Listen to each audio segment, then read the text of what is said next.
Napadnuta časna sestra izbodena je u trenucima dok su drugi građani to gledali. Hrvatski narod ne treba biti pasivan. Ovo je naša domovina. Mi ne smijemo dozvoliti da naše ljude napadaju, da siluju, da kolju, da ubijaju. Odgovarat će taj migrant, odgovarat će svako ko to pokušava prikriti.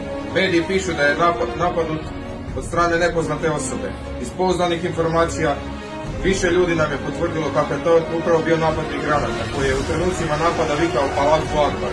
To je teroristički napad na Hrvatsku, na časnu sestru, na katoličku crkvu. Ovo je naša domovina. Vidimo se sutra u Rijeci. Mi nećemo stati. Odgovarat će svi. I vlada i ljudi koji ovo pokušavaju prikriti.